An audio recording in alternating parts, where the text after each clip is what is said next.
오늘 말씀의 주제는 복음을 전하는 이유와 자세입니다. 여러분, 사도행전이 굉장히 중요해요.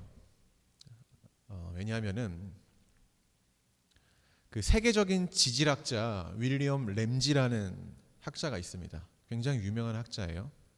이 사람은 본래 무신론자입니다. 예수를 믿지 않는 자죠. 성경을 믿지 않았고 성경이 틀렸다는 것을 증명하려고 했던 자예요. 그래서 이 성경 속에 기록된 도시들의 그 존재 여부를 고고학적으로 확인을 하려고 했고, 그로 인하여서 사도행전의 그 역사성이 전혀 없다, 이것은 거짓이다라는 것을 증명하려고 했던 사람 중에 한 명입니다. 한 25년의 기간 동안 그 사도행전에 나타난 수많은 도시들 있잖아요. 우리가 계속 봐왔던 안디옥이나 비시디아 안디옥, 구브로, 더베, 오늘 본문에 나오는 도시까지 이런 데를 다 이렇게 다녀봤다라는 거죠. 그런데 윌리엄 렌지는 25년 동안 그 연구를 한 후에 이 사도행전이 아주 세세한 부분까지 그 고고학적 내용들과 일치했으며 그것이 거짓이 아님임을 발견했다고 합니다. 결국 램지는요, 사도행전이 틀렸다는 것을 증명하고자 했지만 이 램지의 책은 이 사도행전의 역사성을 증명해주는 수백 가지의 그 내용들로 가득 찼다고 합니다. 그리고 그는 자신의 저서의 마지막에 이렇게 남겨요. 나는 이제 더 이상 무신론자가 아니고 기독교인이다 라는 것을 선언합니다. 이 윌리엄 램지라는 사람이 사도행전의 그 연구 결과물은 지금도 굉장히 좋은 자료로 사용되고 있습니다. 여러분, 그만큼 우리가 읽고 있는 사도행전이요, 역사적으로도 굉장히 중요하고 그리고 이게 우리가 복음을 아는데 상당히 중요한 내용들을 담고 있다는 겁니다. 그런 마음을 갖고 사도행전을 봤으면 좋겠습니다. 자, 우리가 일반적으로 믿음이 좋지는 않더라도 기독교의 그 문화권에 있는 사람과 어느 정도 신앙적인 대화는 할 수가 있어요. 그렇죠? 그러니까 예수를 제대로 믿든 제대로 믿지 않든 간에 교회라는 기독교적 문화 가운데서 자라왔다면은 그 사람과 하나님의 이야기를 할 수가 있어요. 자, 그런데 반대로 기독교에 대해서 전혀 아무런 배경 지식도 없는 사람들과 어떻게 하나님에 대해서 이야기를 해야 할까요? 이게 상당히 어려운 부분이죠. 오늘 말씀은 루스드라라는 지역에서 복음을 전하다가 일어난 사건을 다루고 있는데, 그동안의 복음 전파의 대상은요, 적어도 이 기독교 문화권 또는 하나님이라는 존재를 알고 있는 사람을 대상으로 복음을 전했어요. 그러니까 어느 정도 이 공감하고 공유하는 것들이 있었다라는 거예요. 유대인의 회당에 있는 유대인들한테 복음을 전했죠. 유대인들도 하나님은 알고 있으니까. 또 이방인 중에 유대인이 믿고 있는 그 하나님의 존재에서 관심을 갖고 있는 하나님을 경외하는 자들, 그런 이방인들한테 복음을 전했단 말이죠. 그런데 오늘 본문에 나오는 이 루스드라에서 복음을 듣는 대상들은요, 전혀 이 기독교 문화권이 아니에요. 하나님을 알지 못하고 다른 신을 숭배하는 사람들이었어요. 자, 그런 사람들에게 오늘 바울과 바나바가 어떻게 복음을 전하고 있고, 또 이런 사람들에게 복음을 전했을 때 어떤 일이 일어났는지를 한번 살펴보도록 하겠습니다. 오늘 본론입니다. 8절부터 10절 말씀까지 읽어보도록 할까요? 자, 시작. 루스드라의 8절 맞죠? 루스드라에 맞죠? 시작. 루스드라에 발을 쓰지 못하는 한 사람이 앉아 있는데 나면서 걷지 못하게 되어 걸어본 적이 없는 자라. 바울이 말하는 것을 듣거늘 바울이 주목하여 구원받을 만한 믿음이 그에게 있는 것을 보고 큰 소리로 이르되 내 발로 바로 서라 하니 그 사람이 일어나 걷는지라. 아멘. 오늘 사도들은 어디에 도착하죠? 루스드라라는 도시에 도착합니다. 자, 루스드라, 그 전에 사도들이 복음을 전했던 곳들은 굉장히 좀 대도시였어요. 그때 당시 안디옥이 그때 당시 세 번째로 큰 도시라고 했죠. 로마, 알렉산드리아, 그 다음이 바로 안디옥. 자, 이 안디옥과 같은 이름이지만은 안디옥보다는 크지는 않지만은 그래도 비시디아 안디옥이라는 곳도 상당히 큰 곳이었고, 구브로라는 섬도요, 굉장히 큰 섬이에요. 자, 그 전에는 이렇게 큰 도시에서 복음을 전했는데 오늘은 이 루스드라라는 곳은 이 도시들에 비해 상대적으로는 굉장히 작은 도시예요. 작은 도시. 근데 작은 도시이지만은 이곳에서 엄청난 일이 일어납니다. 엄청난 일이. 나면서 걷지 못했던 사람이 어떻게 되죠? 치유를 받아요. 걷게 돼요. 여기서 바울은 그에게 이렇게 얘기를 합니다. 구원받을 만한 믿음이 그에게 있다. 그리고 일어나라라는 소리에 이 사람은 실제로 일어나 걷게 됩니다. 사도행전 3장에서 이와 비슷한 일이 있었죠. 안진뱅이 베드로가 내게 있는 것은 내게는 은과 금은 없으나 뭐라고 하잖아요. 그렇죠? 주 예수 이름으로 일어나 걸으라 하니까 일어나잖아요. 그와 동일한 일이 여기서 일어나는 겁니다. 이 사람이 어떻게 걷게 되었는지 설명하기가 어려워요. 정말 단순하게 하나님의 능력이 이 사람 가운데 나타난 거죠. 여러분, 하나님의 능력은 설명하고 입증하기가 어려워요. 어떤 법칙과 원리가 있는 것도 아니에요. 그냥 단순히 하나님이 원하시면은 그 능력이 나타나는 것이기 때문이죠. 하지만 성경이 아무런 그 단서를 알려주지 않는 건 아니에요. 성경이 어떠한 능력과 기적이 나타날 때 한 가지를 이야기하는데 오늘 본문에서는 그것을 믿음이라고 얘기를 합니다. 믿음. 그렇다면 믿음이라는 게 무엇일까요? 믿음. 믿음은 헬라어로 피스티스라고 하죠. 피스티스. 그러니까 이는 신용, 신뢰 또는 어떤 신앙을 일으키게 하는 그 무엇을 뜻하기도 합니다.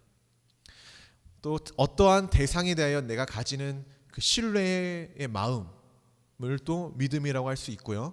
믿음의 대상 자체를 또 믿음, 피스티스라고 말합니다. 이 나면서부터 걷지 못했던 사람은 바울이 말하는 것을 들었다라고 얘기해요. 바울이 무슨 얘기를 했을까요? 아주 간단하죠. 예수 그리스도에 대한 이야기를 전했을 것입니다. 복음이죠. 이 복음을 듣고 나니 이 사람에게 믿음이 생긴 겁니다.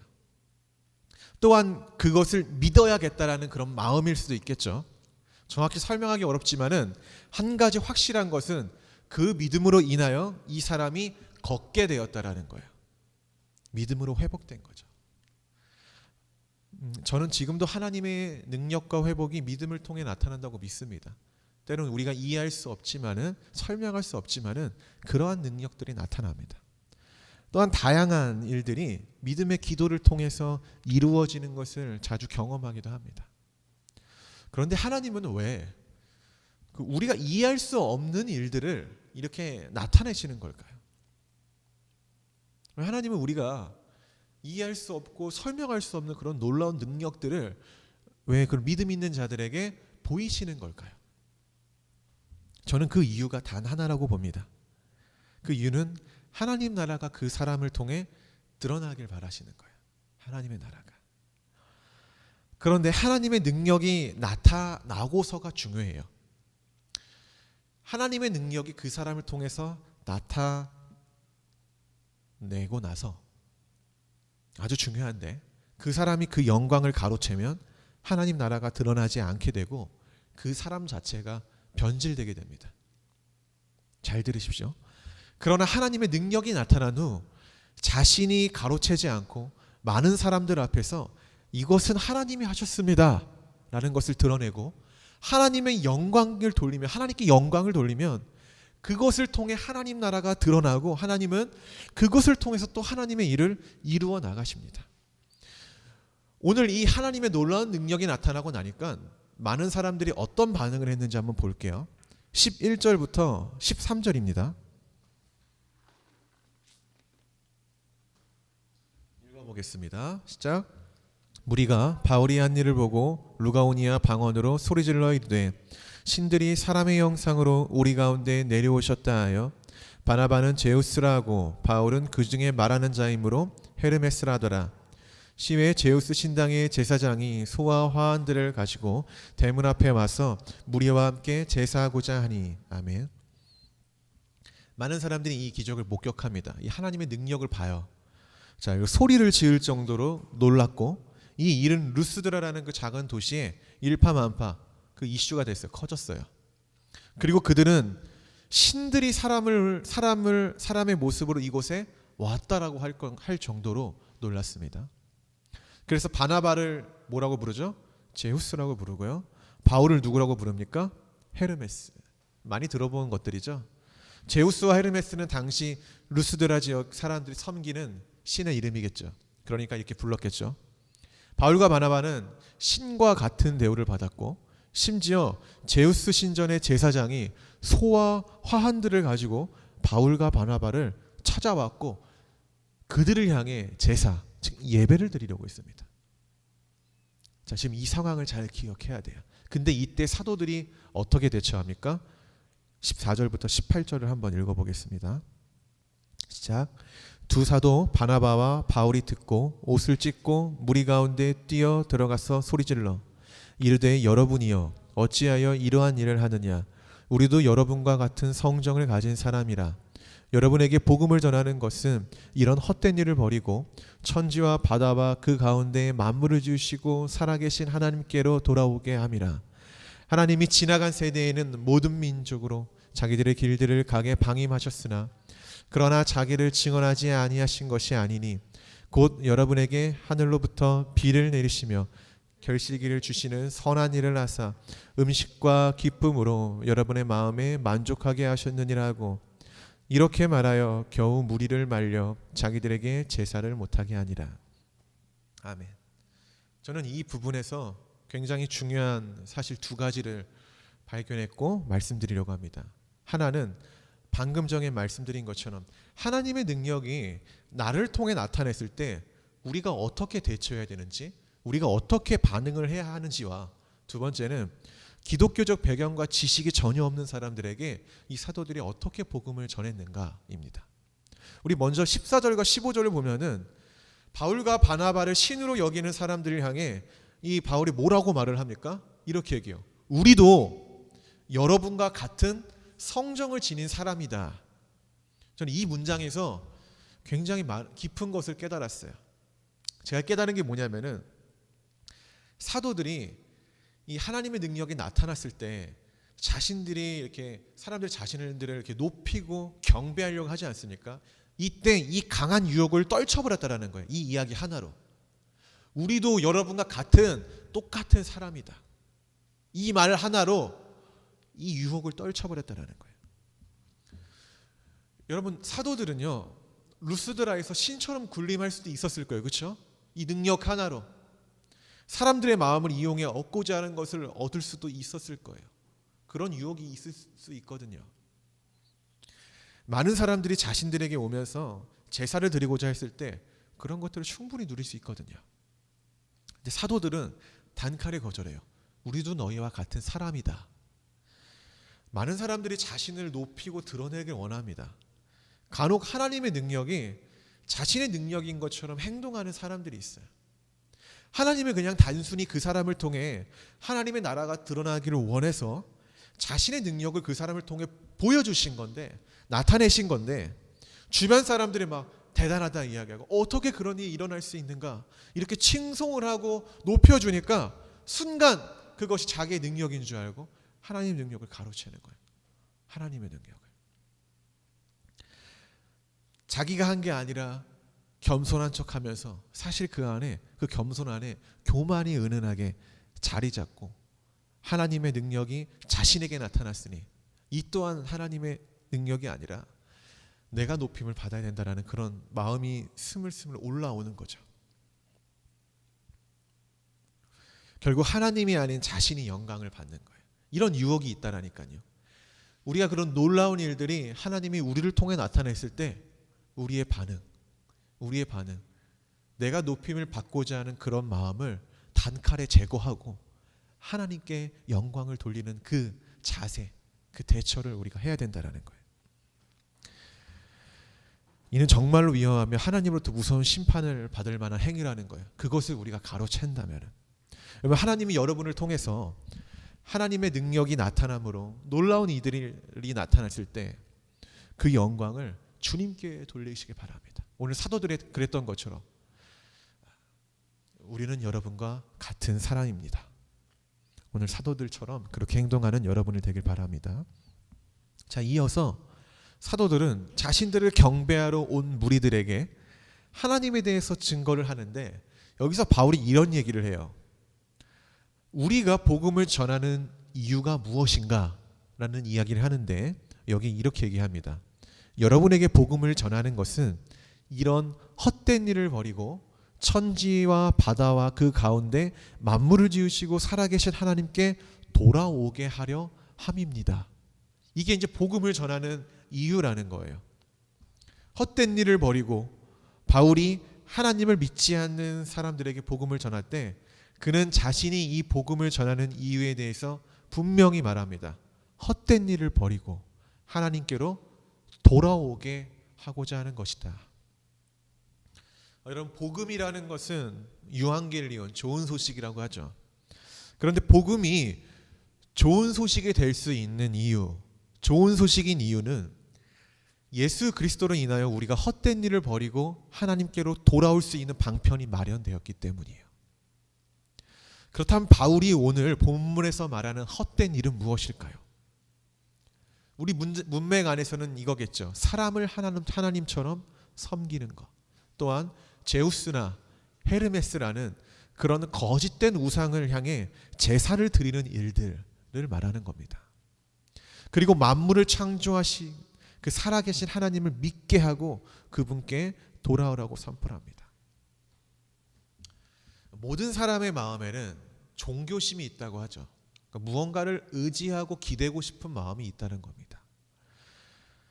그게 대상이 하나님이든 사람이든 또는 문화, 재물, 영적 존재, 그 어떤 것이든 간에 이 사람의 마음에 무언가 기대고 의지하고 싶은 종교심이 있다는 거예요.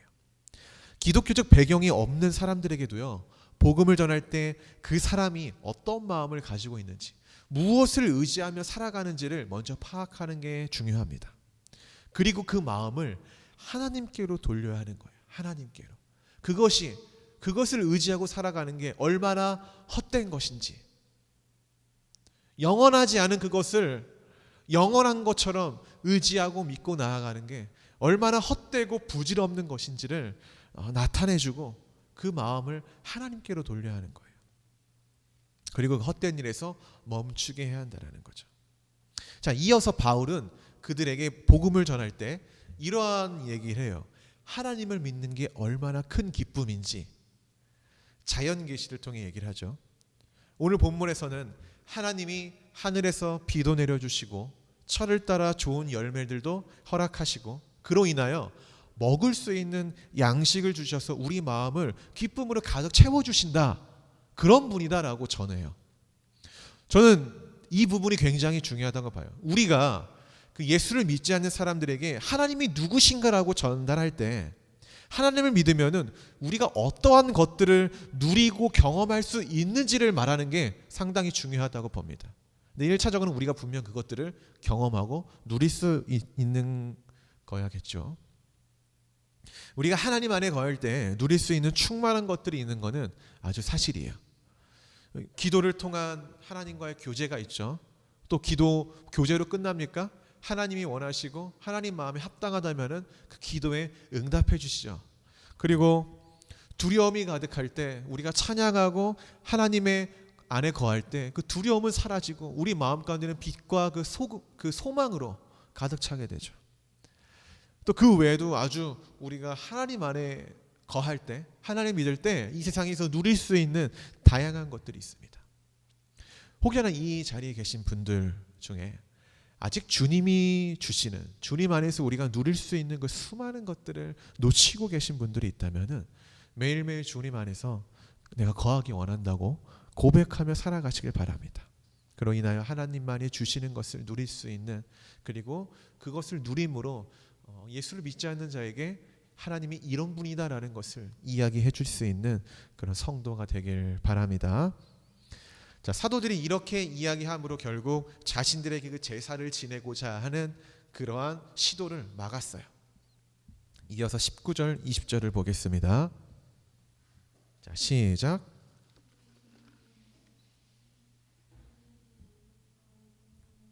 무리를 충동하니 그들이 돌로 바울을 쳐서 죽은 줄 알고 시외로 끌어내리시나 제자들이 둘러섰을 때 바울이 일어나 그 성에 들어갔다가 이튿날 바나바와 함께 더베로 가서 아멘. 얼마의 시간이 지났을까요? 분명 앞전까지는 이 사도들을 신처럼 섬기고자 했죠. 그들을 향해 굉장히 환대하고 긍정적인 태도를 갖고 있었는데 얼마 시간이 지나지도 않아 굉장히 부정적인 태도로 바뀝니다. 일부 유대인들이 충동과 선동을 했다고 하고 그로 인하여 바울을 돌로 쳐 죽이려고 합니다. 실제로 돌을 맞았고 바울은 기절을 하죠.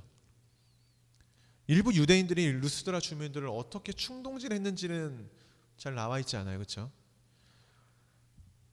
근데 바울은 돌을 맞습니다. 여러분, 바울이 돌을 맞는 순간을 한번 생각해 보십시오. 돌을 하면 사도행전에서 떠오르는 게 없으십니까? 돌, 스데반이죠. 사도행전 8장에서 이 스데반이 복음을 전하다가 돌에 맞아 죽었을 때 기억하시죠? 저는 바울이 그때를 기억했을 것 같아요. 자신이 복음을 전하다가 돌에 맞는 순간, 과거에 스데반을 돌로 쳐 죽였을 때 그 중심에 누가 있었습니까? 사울이라는 청년이 있었다고 얘기를 하잖아요. 바울은 돌을 던지는 자들의 중심에 서 있던 인물이에요. 아마 그때의 스데반의 죽음을 생각하지 않았을까 생각이 됩니다. 어쨌든 바울은 돌을 맞고 기절을 하고 성 밖으로 버려지게 됩니다. 우리는 여기서 한 가지 의문을 가질 수가 있어요. 그 의문이 무엇이냐면은 복음의 능력이 나타났잖아요. 이 루스드라에. 그렇죠? 근데 그럼에도 불구하고 하나님께 영광을 돌렸는데도 불구하고 왜 좋은 결과가 나타나지 않았을까?